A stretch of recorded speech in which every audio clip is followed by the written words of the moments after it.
Gênesis capítulo 3, do verso 1 ao 20.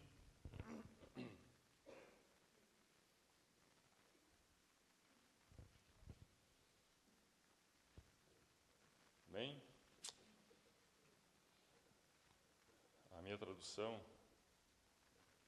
diz assim: Ora, a serpente era o mais astuto de todos os animais do campo que o Senhor Deus tinha feito. Esta disse à mulher: É assim que Deus disse: Não comereis de toda a árvore do jardim? Respondeu a mulher à serpente: Do fruto das árvores do jardim podemos comer, mas do fruto da árvore que está no meio do jardim, disse Deus: Não comereis dele, nem nele tocareis, para que não morrais. Então a serpente disse à mulher: Certamente não morrereis, porque Deus sabe que no dia em que comerdes desse fruto, os vossos olhos se abrirão e sereis como Deus, conhecendo o bem e o mal. Vendo a mulher que a árvore era boa para comer e agradável aos olhos, e a árvore desejável para dar entendimento, tomou do seu fruto e comeu, e deu também a seu marido que estava com ela, e ele comeu. Então foram abertos os olhos de ambos e conheceram que estavam nus. Coseram, pois, folhas de figueiras e cingiram-se. Então, ouvindo a voz do Senhor, que passeava no jardim pela viração do dia, esconderam-se o homem e sua mulher da presença do Senhor Deus, entre as árvores do jardim. Mas chamou o Senhor Deus ao homem e ele perguntou: Onde estás? Ele respondeu: Ouvi a tua voz no jardim e tive medo, porque estava nu, e escondi-me. Perguntou-lhe Deus: Quem te mostrou que estava nu? Comeste da árvore que te ordenei que não comestes? Comestes? Disse o homem: A mulher que me deste por companheira deu-me da árvore e eu comi. Então disse o Senhor Deus à mulher: Que é isso que fizeste? Respondeu a mulher: A serpente que me enganou e eu comi. Disse, pois, o Senhor Deus à serpente: Por que fizeste isto? Maldita és entre todos os animais domésticos, e entre todos os animais do campo, sobre o teu ventre andarás. E pó comerás de todos os dias da tua vida. E porém inimizade entre ti e a mulher, e entre a tua descendência e o seu descendente. Este te ferirá a cabeça, e tu lhe ferirás o calcanhar. A mulher disse: Multiplicarei grandemente a dor da tua gestação. Em dor darás à luz filhos. O teu desejo será para o teu marido, e ele te dominará. Ao homem disse: Porque deste ouvidos à voz da mulher, e comeste da árvore que te ordenei, dizendo: Não comerás dela, maldita é a terra por tua causa. Em fadiga comerás dela todos os dias da tua vida. Ela produzirá também os espinhos e abrolhos, e comerás das ervas do campo. Do suor do teu rosto comerás o teu pão, até que tornes a terra, porque dela foste tomado, pois és pó, e ao pó tornarás. Chamou o homem a sua mulher, Eva, porque era mãe de todos os viventes, e fez o Senhor Deus vestimenta de peles para Adão e sua mulher, e os vestiu. Amém? Podeis assentar, amados irmãos.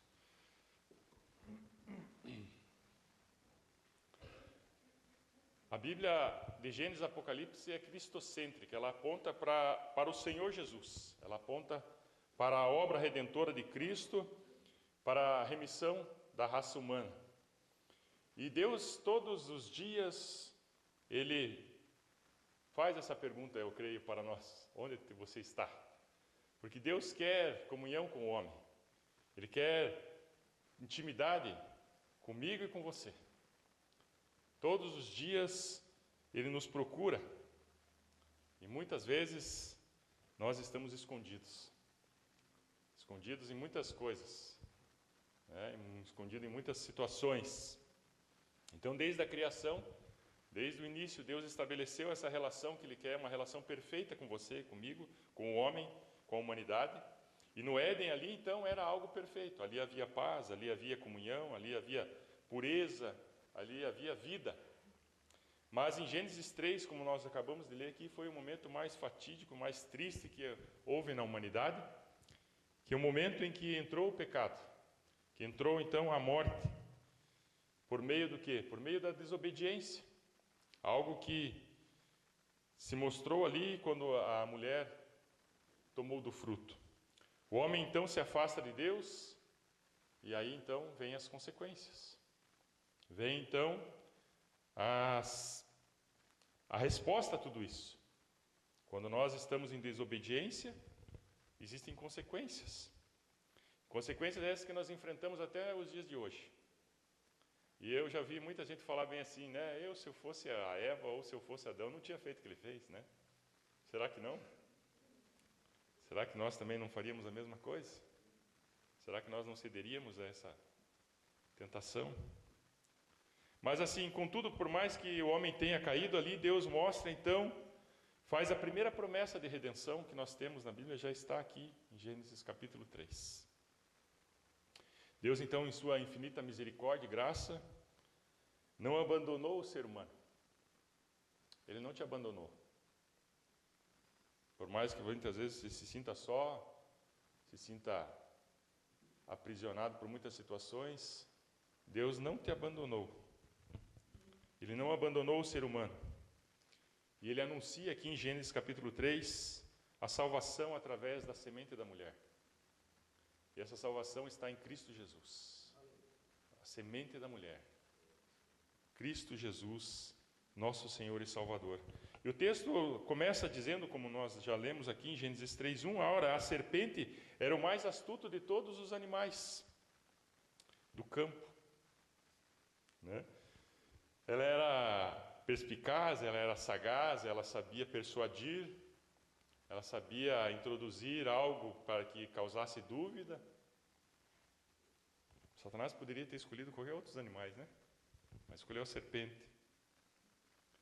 Existem muitas conjecturações a respeito, né? Elucubrações aí a respeito de quem é, por que a serpente, mas a Bíblia não fala nada especificamente assim. Por que não escolheu outro animal? Por que escolheu a serpente? Pelo menos eu não sei. Não é? Então, Satanás não aparece como um monstro. Apesar de que aqui muitos acreditam que tem medo de cobra, né? Mas ele não aparece como um monstro, ele aparece como uma serpente, e provavelmente a serpente era um animal comum. Porque Eva dialoga com ela, não tem medo dela, né? Não sai correndo, porque tem mulheres que apenas, nada contra, tá? Vê uma barata, já sai, né? Correndo. Tem homem aí, ultimamente, também que anda correndo da barata. Né? Um rato, qualquer coisa assim, né? Imagine uma cobra, né? Uma cobra, de repente uma jararaca entra na tua sala, assim, né? Você vai tirar uma conversa com ela? Muitas vezes as pessoas ficam com medo, né? Mas naquela época parecia que algo era comum, porque havia uma pureza, a natureza não estava corrompida, né? Mas Satanás usa, e ele entra de uma forma sutil e sorrateira, uma forma atraente, né? Persuasiva, como eu já falei, e é assim que o inimigo age, meus irmãos. Ele age de uma forma sorrateira, de uma forma que você acha que aquilo não é tão ruim assim, que até é interessante, né? Trocar uma ideia com uma serpente, né? Então ele começa a conversar com Eva e ele planta nela uma dúvida. Como nós vimos aqui em Gênesis 3:1, ele diz assim, ele começa lá e fala assim, é assim que Deus disse? Não comereis de toda a árvore do jardim? Deus nem tinha falado que não era de toda a árvore, era daquela árvore do conhecimento do bem e do mal. Mas ele já distorce, né? Coloca uma dúvida e ainda distorce. Ele falou que não pode comer de nenhuma, né? Todas elas você não podem comer. Não foi assim que Deus disse? Ele começa a colocar uma dúvida na cabeça de Eva. Ele começa assim, e é assim que ele age. Ele coloca em xeque a palavra de Deus. E quando nós duvidamos, irmãos, da palavra de Deus, do que Deus disse, do que Deus fez, do que Deus está fazendo, do que Deus fará, nós acabamos abrindo uma porta para a nossa queda. Quando nós duvidamos da palavra que Deus tem para nossas vidas, daquilo que Deus mostra para nós, faça assim, não faça assado, e nós começamos a querer negociar com essa situação, nós abrimos uma porta para o pecado. Então, Satanás, ele distorce a palavra. Ele distorce a palavra. Ali no final do 3:1, como eu falei para vocês, ele disse, mas foi assim que Deus falou, e ainda ele coloca ali uma distorção dessa palavra. E no 3:4, ele ainda diz assim, cita uma dúvida, que vamos ver aqui, 3:4, diz assim a palavra, então, a serpente disse à mulher, certamente não morrereis. Deus tinha falado que morreria, e ele coloca em dúvida, colocando Deus como um Deus mentiroso, um Deus que, ele não vai fazer isso com vocês, ele não vai matar, não vai existir isso, não, fique tranquilo, pode comer, faça o que você tem na tua cabeça, haja como você quer agir, não tem problema nenhum. Então, meus irmãos, nós temos que estar cientes de que existe uma batalha espiritual, né? Quando os anjos caíram, a rebelião que houve no céu, terça parte do céu caiu e se tornaram então demônios. Esses anjos que foram criados tornaram-se demônios. Eles não têm a oportunidade como nós temos de redenção. E isso causa um grande ódio pela criação de Deus no coração deles, no coração do inferno. E eles querem como vingança ao Criador destruir a raça humana, a criação de Deus. Porque nós, apesar de não parecer, né, mas nós somos a coroa da criação. Então, quando Deus criou, eles falaram assim, Deus criou, então nós vamos destruir. E essa batalha começou lá.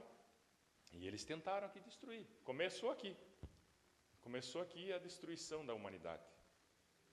Tentando fazer com que o homem se afastasse de Deus. E aqui nós percebemos que, de certa forma, eles conseguiram, né?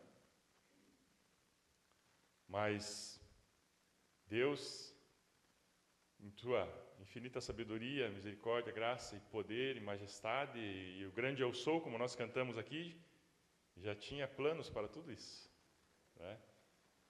Ele não é pego de calça curta, né? Então, eles querem isso, e isso continua até hoje, meus irmãos. Até hoje o inimigo ele tenta nos destruir. Ele tenta te destruir. E o maior desejo dele é afastar você do Criador, porque ele sabe que só existe duas possibilidades: vida ou morte. Não é nenhuma questão de escolha, meus irmãos. Porque nós não temos como escolher, nós temos uma escolha, é a vida. É a questão de decisão. Decidir por Cristo, decidir andar com Deus, decidir obedecer a palavra de Deus. Então, Eva, ela dialoga com essa tentação, com essa serpente, né? E ela comete o erro, então, né, de trocar essa ideia com ela, de ali flertar com o mal, esquecendo-se, né? Talvez, como muitas vezes nós esquecemos, que a Bíblia nos orienta que nós devemos fugir de toda a aparência do mal. Muitos de nós aqui, e incluo eu também nesse balaio, muitas vezes nós flertamos com o mal. Flertamos com a tentação, flertamos com a nossa carnalidade, flertamos com situações que nós até sabemos qual vai ser o resultado, mas nós não vai dar nada, né? E ali nós flertamos com essa situação e muitas vezes aceitamos até a sugestão que nos vem. Em vez então de Eva fugir daquela aparência do mal, ela aceita a proposta, come do fruto, como já foi falado, foi lido aqui. E o inimigo lhe disse para ela o quê? Quando você comer desse fruto, o que vai acontecer? Serás como Deus. Serás como Deus. E nós vemos que a humanidade busca ser Deus. O homem quer explicar todas as coisas, quer andar conforme os seus próprios, como vem na sua cabeça, ama o seu próprio ventre de uma forma hedonista, e a humanidade sempre quer negar a existência de Deus, nega até mesmo a existência do mal, de Satanás, do inferno. Isso não existe, isso é a história da carochinha, né? Isso é uma história criada para colocar medo, para aprisionar, para domínio, né? Então a ciência, o homem procura, não estou falando aqui que a ciência é algo mal, porque Deus deu essa capacidade do homem conhecer e de procurar e de entender as coisas, mas o homem, inspirado certamente por algo maligno, tem tentado explicar as coisas e colocar sempre Deus de lado. E dizer que essa história de que você usando Deus como explicação é coisas de pessoas incultas, pessoas que não têm capacidade de raciocínio. Então, quando não consegue explicar alguma coisa, diz que Deus fez, que Deus faz, que Deus age, que Deus não sei o quê. Então, sempre tentando fazer com que o homem seja o Deus. E é esse o desejo de muitos, querem ser Deus. E quando o homem é Deus, ele não precisa do Deus verdadeiro, porque ele é autossuficiente. Ele acha que ele pode tudo, que ele sabe tudo. E chega a dizer que sou ateu graças a Deus. Então, essa é a questão. Eu sou um cara racional, sou um ateu graças a Deus. Então, essa questão afasta o homem de Deus, e o homem acha que está por cima da carne seca, quando na verdade está sendo manipulado pelo inferno. Está sendo manipulado pelo inferno. O homem acha que está livre. Não preciso prestar conta para ninguém, eu estou livre. Quando na verdade está aprisionado por forças malignas, que fazem fazer muitas vezes coisas que ele não quer. Que fazem muitas vezes ele destruir um casamento. Que fazem muitas vezes ele perder a família. Perder o amor dos filhos. Que fazem muitas vezes ele se envolver em drogas, em vícios que destroem a sua alma. O ato da desobediência. Então, viu Eva que o fruto era bom e agradável, desejável. O pecado, meus irmãos, ele parece bom. Andar sem Deus parece legal. Não tenho compromisso mais. Estou livre de tudo aquilo lá. É muito bom, parece muito bom. Mas ele dura pouco. Ele parece inofensivo à primeira vista. E muitos vão dizer assim: não dá nada. Vou fazer o que eu quero. Não dá nada, todo mundo faz. Todo mundo faz, Agora só porque eu estou indo na igreja, agora não. Mas todo mundo faz. Por que eu não vou fazer? Todo mundo age desse jeito, Então eu também acabo me envolvendo nisso e acho que isso vai ser bom. Mas o resultado é a separação espiritual entre o homem e Deus. É a frustração, é o vazio que muitas vezes está presente em nossas vidas. Essa busca, essa ânsia por algo que nós queremos tanto, quando na verdade tudo que nós queremos, tudo que nós precisamos está em Deus. E nós começamos a buscar em muitas coisas. Buscamos um emprego melhor, buscamos um salário melhor, buscamos um relacionamento, buscamos numa igreja que talvez tenha mais programações, buscamos em várias outras coisas. Quando na verdade tudo está em Deus. E que nós acabamos nos afastando dele. O prazer do pecado, ele é momentâneo. Mas as suas consequências são eternas. A consequência do pecado. O pecado, ele traz vergonha e traz culpa. Logo após o pecado, abriram-se os olhos do homem e da mulher. E eles perceberam que estavam nus. Perceberam quem eles eram ali. Puxa, estamos nus. E o que eles fizeram? Cobriram-se com folhas. Uma tentativa humana de cobrir, de resolver aquela questão de estarem nus agora. Muitas vezes nós, irmãos, tentamos com os nossos esforços, com a nossa intelectualidade, com os nossos recursos, resolver problemas que muitas vezes não vamos conseguir porque eles são espirituais. Então nós fazemos folhas para nos cobrir e achamos que estamos bonitos, que ninguém está vendo. Mas estamos apodrecidos por dentro, mal cheirosos. E aquelas folhas não resolvem nada. Porque somente Deus pode cobrir o pecado. E ainda digo mais, como diz o Novo Testamento, Somente Jesus Cristo pode tirar o pecado. É o Cordeiro de Deus que tira o pecado do mundo. Jesus Cristo é o Cordeiro de Deus que tira o pecado da minha vida e da sua vida. Portanto, eu preciso me aproximar dele e buscar, Senhor, o que tem desagradado na minha vida, o que tem me afastado de Ti, o que tem comprometido a minha comunhão contigo, o que tem feito o Senhor ficar procurando a minha vida, quando na verdade eu deveria estar à sua disposição todos os dias. E não deixar o Senhor ficar me procurando e perguntando: onde estás, Gilson? Como outrora era no Jardim do Éden, porque Deus sempre vinha na viração do dia falar com Adão e com Eva, e eles estavam sempre ali, e Deus não precisava perguntar: onde estás? Mas eles, achando que estava ali coberto com essas folhas, se esconderam ainda por cima, porque perceberam que realmente essas folhas não resolviam de nada. E, meus irmãos, existe uma diferença entre vergonha e culpa. Culpa é quando nós quebramos padrões que nós temos internos e ficamos nos sentindo culpados. E vergonha é quando esses padrões que são quebrados são expostos. Então nós sentimos-nos envergonhados. Somente Deus, irmãos, pode cobrir. E tanto é que Deus faz, então, ali no versículo 20, como nós lemos, faz roupas para o homem e a mulher de peles de animais, já ali perfigurando o sacrifício, porque provavelmente teve que matar um animal para poder fazer aquelas vestes. Teve que ter ali derramamento de sangue. Sem derramamento de sangue não há remissão de pecados.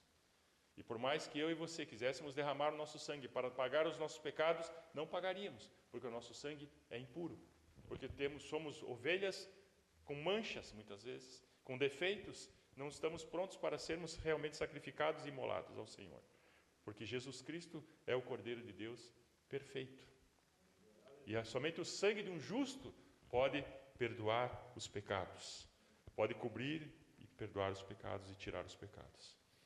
Nós vemos em Gênesis 3:9 que houve então medo e fuga. Gênesis 3:9. Mas chamou o Senhor Deus ao homem e lhe perguntou: aonde estás? Ele respondeu: ouvi a tua voz no jardim e tive medo. Deus chama: onde você está? Como se Deus não soubesse aonde eles estavam. Será que Deus não sabia onde eles estavam? Deus é onisciente, sabe todas as coisas. Não temos como esconder nada de Deus. Podemos esconder do pastor, podemos esconder da esposa, do esposo, podemos esconder dos filhos, podemos esconder até de nós mesmos, nos enganando, dizendo: Mas de Deus nós não escondemos nada. Deus sabe o que você está pensando agora nesse momento. Deus sabe o motivo por que você veio a esse culto. Deus sabe todas as coisas, mas Ele pergunta: aonde você está? Para que Adão então reconhecesse como ele estava. Para que houvesse então um reconhecimento da parte de Adão. Reconhecesse o seu erro. Porque o pecado nos faz fugir de Deus. O pecado faz-nos fugir de Deus. Mas mesmo assim Deus continua nos procurando. E mesmo assim Deus continua nos amando. Deus continua procurando, nos ofertando uma oportunidade. Muitas vezes, quando nós pecamos, nós ficamos constrangidos, debaixo de acusação. E eu quero dizer uma coisa para vocês essa manhã, e isso vai acontecer, ou se já não aconteceu, muitas vezes você deixou de vir à igreja, porque estava às vezes em pecado, porque estava envergonhado. Muitas vezes você deixou de vir à igreja porque estava doente. E eu digo que muitas vezes algumas doenças você tem que às vezes ficar em casa mesmo. Mas eu digo para você uma coisa: se possível, venha na igreja mesmo assim. Se possível. Agora, na questão da vergonha e do pecado, você tem que vir à igreja. Porque em Jesus Cristo, somente nele há cura, Somente em Jesus Cristo há libertação. Somente em Jesus Cristo há perdão dos pecados. Ele tirará certamente a vergonha que você está passando. Ele tirará o peso que está sobre a sua vida, o jugo do pecado.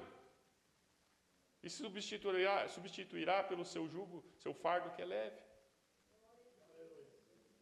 Portanto, não fique debaixo de acusação na sua casa, afastado de Deus por uma vergonha, por algo que você cometeu.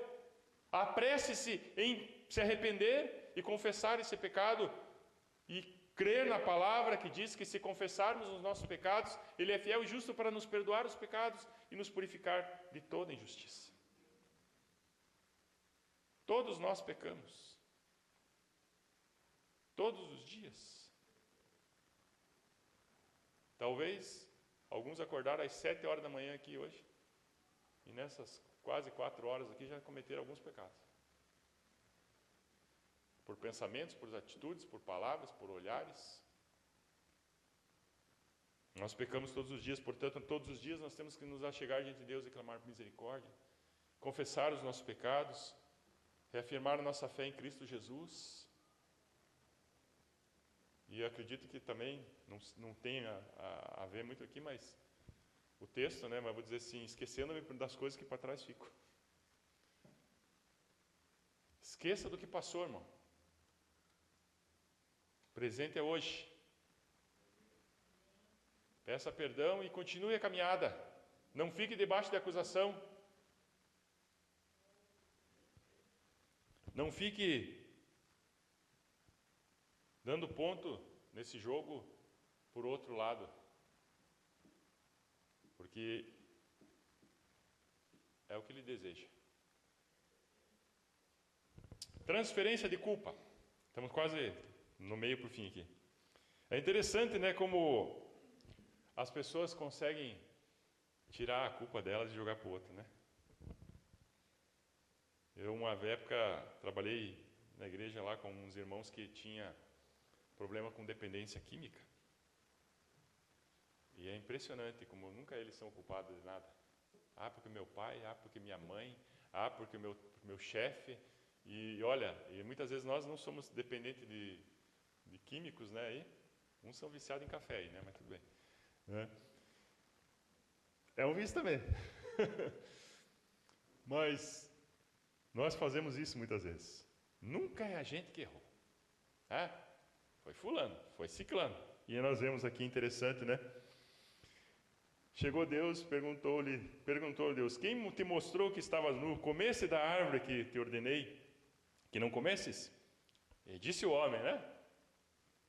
A mulher que tu me deste, foi ela. Foi aí, ó. E foi o Senhor que me deu ainda. Não fui nem eu que arrumei ela, viu? Jogou a culpa um pouco para Deus e um pouco para Eva, né? Foi, o Senhor que me deu essa tralha aí. Ó. E aí a Eva, né? Agora, né? Com a folhinha lá, né? Se cobrindo. Foi a serpente. E a serpente, coitada, olhou para os lados. E agora? Não tem nenhum macaco, nenhum sagui aqui para jogar a culpa? Ficou com a culpa. Muitas vezes, irmãos, nós ficamos nesse jogo de transferência, jogando a culpa para o outro. Assuma aquilo que você fez, assuma como você está. Se arrependa e mude. Porque é o pecado que vai estar rompendo muitas vezes o teu relacionamento com Deus e com o próximo. Versículo 14 e 20.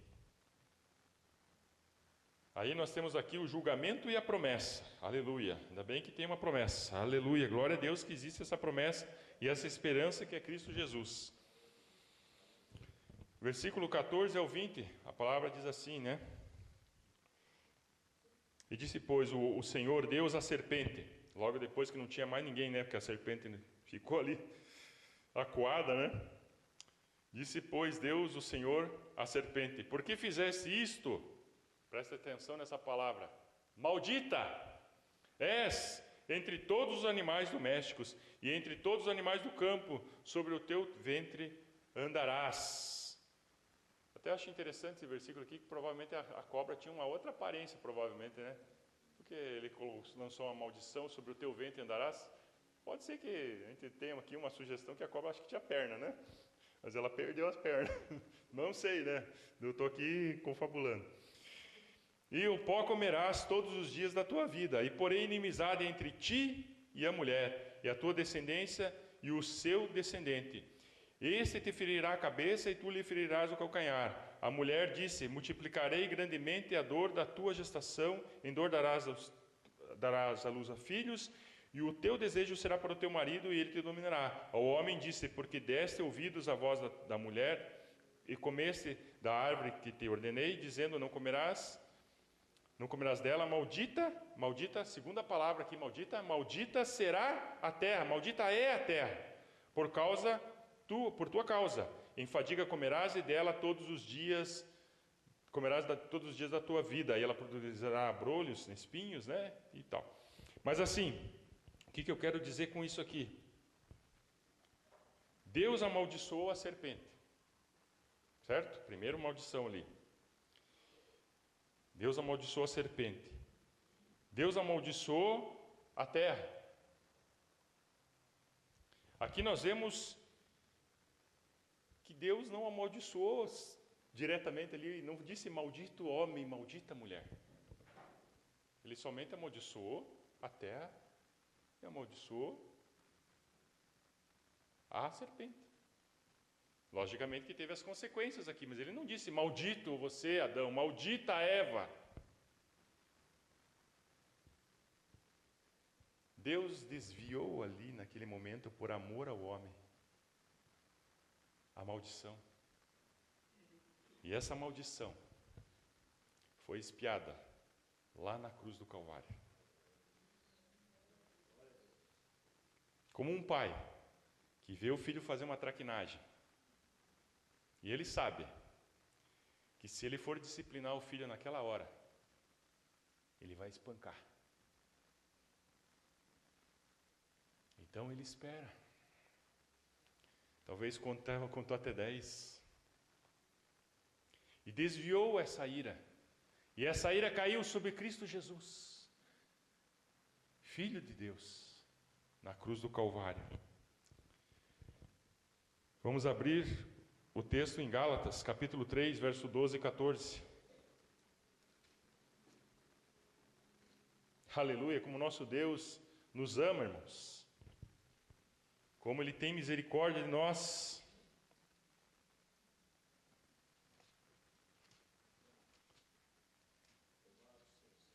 Amém?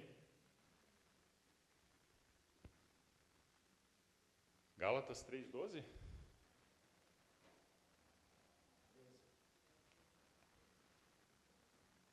Está aqui o versículo certo mesmo? É isso mesmo? 3:13. Isso. Eu achei estranho, falei, nossa, será que eu fiz a referência errada? Cristo nos redimiu da maldição da lei, quando se tornou maldição em nosso lugar. Pois está escrito: maldito todo aquele que for pendurado em um madeiro. Continua mais o 14. Isso para que em Cristo Jesus a bênção, aleluia, de Abraão chegasse também aos gentios, para que recebêssemos a promessa do Espírito por meio da fé. Cristo Jesus se fez maldito por nós. A ira que nós deveríamos receber foi desviada em Cristo Jesus. E por isso nós temos que nos alegrar, irmãos, nos aproximar mais e mais desse Deus que tanto nos ama, que tanto fez por nós, e procurar cada vez mais agradar a esse Deus. Deus amaldiçoou então a serpente, amaldiçoou a terra, mas não amaldiçoou diretamente o homem. Apenas imputou sobre o homem as consequências dessa maldição, mas não a maldição em si própria. A terra maldita, então agora o homem tem que trabalhar, né? Não que o trabalho seja algo maldito, irmãos, também não confunda, que alguns até gostam, né? Opa, o trabalho é maldito, opa, então não vou trabalhar mais, né? Então, nós vemos aqui, então, essa questão de que Deus desviou a maldição. E aí nós vemos no 3,15, É o primeiro anúncio do Evangelho. E porém inimizade entre ti e a mulher, e entre a tua descendência e o seu descendente. Este te ferirá a cabeça, e tu lhe ferirás o calcanhar. Dessa semente, da mulher, nasce Cristo Jesus, como diz em Isaías, capítulo 7, versículo 14, a promessa de que geraria um filho, e esse nome desse filho seria Emanuel, Deus conosco. Bem? E lá em Isaías 7,14 isso. E 1 João 3,8.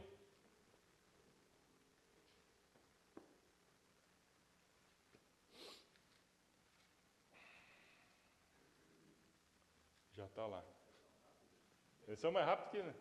Aquele que pratica o pecado é do diabo, porque o diabo peca desde o princípio. Para isso o Filho de Deus se manifestou, para destruir as obras do diabo. Amém? Deus deu Jesus Cristo para resolver essa situação. Quando o inimigo achou que estava ganhando, né? Agora eu destruí o homem, agora ele vai se afastar de Deus. Deus vem com uma outra jogada, vamos dizer assim, né? Maneira grosseira de falar. Deus vem com essa nova esperança. E essa esperança está em Cristo Jesus. E Adão, meus irmãos, Adão, apesar de ter pecado, era um homem de fé. Era um homem de fé. Porque ele pega no versículo 20 e dá o nome à sua esposa do como? De como? Porque veja só que a mulher não tinha nome pelo jeito, né, antes, né? Ele dá o nome aqui agora, né? O seu nome será Eva. E o que significa Eva?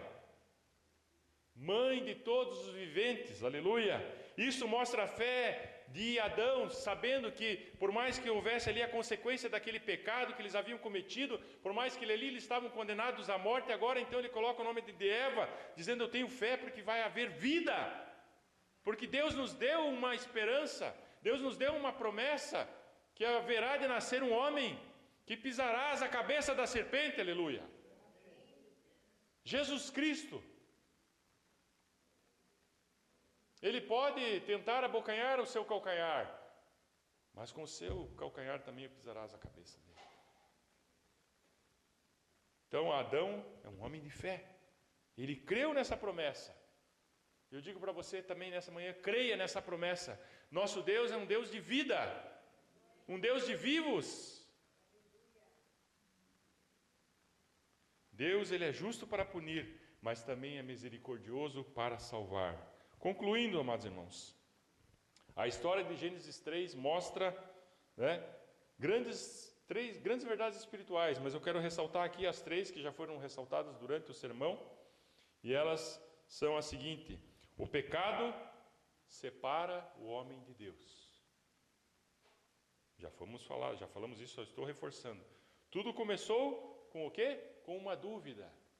Portanto, quando começar aquela dúvida na sua cabeça, dissipe ela, mande ela embora, coloque ela para longe, peça que o Espírito Santo tire isso de você, porque tudo começou com uma dúvida, e ainda hoje, a tática do inimigo é a mesma. Ele aperfeiçoou algumas, né? Mas essa tática dele de colocar a dúvida e distorcer a palavra ainda continua, meus irmãos, e muitos de nós ainda caímos nessa velha armadilha. Muitos de nós caímos nessa velha armadilha. Muitas vezes deixamos a nossa mente ser embriagada por doutrinas de demônios, por falsos profetas, por coisas aí que tem vindo muitas vezes na mídia, e às vezes até por alguns pregadores tem vindo algumas coisas, como eu já disse aqui, veneninhos, que vão ali infiltrando de pouquinho, e aos poucos você vai caindo, né? Porque para você cozinhar um caranguejo, você não pode colocar ele direto na água quente, né? Você tem que começar a esquentar a água devagarzinho lá, porque senão a bicharada começa a pular da panela, né? E é assim que vai sendo. Ele vai esquentando as coisas, a aguinha devagarzinho, e você vai ficando achando gostosinho. Nossa, como tá bonzinho aqui, né? Ainda coloca um salzinho, opa, uma salmorinha. Aí quando começa a descascar a cebola, começa a chorar, né? E ali vai fazendo... Já cozinharam o caranguejo aqui? Dá dó, né, do bicho. Eu não faço mais isso. Desisti dessa história de caranguejo. Mas assim, a tática é a mesma. Deus busca o pecador. Amém. Que Deus busca o pecador e que me buscou.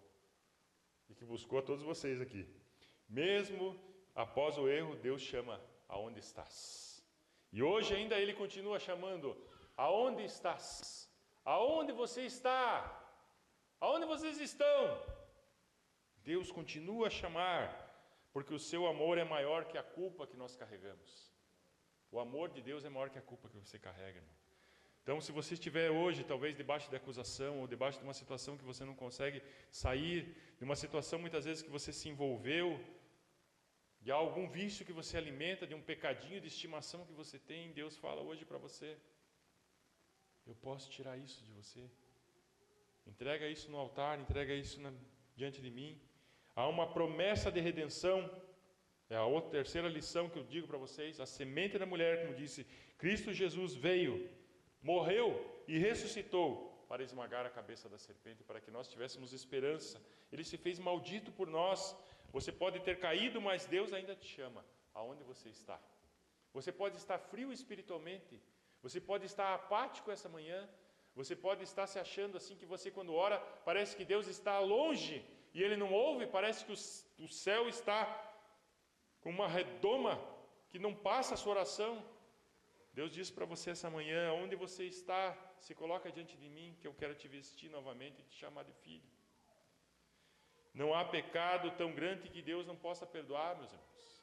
O único pecado que a palavra diz que não tem perdão é blasfêmia contra o Espírito Santo. O mesmo Deus lá do Éden oferece para você hoje a redenção. E o apelo final que eu digo para vocês aqui hoje: hoje o Senhor te chama. E Ele diz para você: saia do teu esconderijo. Saia do teu esconderijo. Não se esconda atrás dessas folhas que não resolvem nada. Não se esconda atrás dessas convicções furadas que você tem colocado para cobrir a tua vergonha. Cristo somente pode tirar essa tua vergonha, essa tua culpa, porque Ele já venceu e a vitória está na fé em Jesus Cristo. 1 Coríntios capítulo 15, versículo 22. Porque, assim como em Adão todos morreram, assim também em Cristo todos são vivificados. Foi o que eu falei para os irmãos na última escola de batismo. Deus usa a mesma regra. Por um homem veio o pecado, em Adão. E por um homem, Cristo Jesus, veio a redenção. Amém? Que Deus os abençoe, irmãos. Creia, e Ele te chama essa manhã. Ele quer comunhão contigo, aonde você está. Deus abençoe.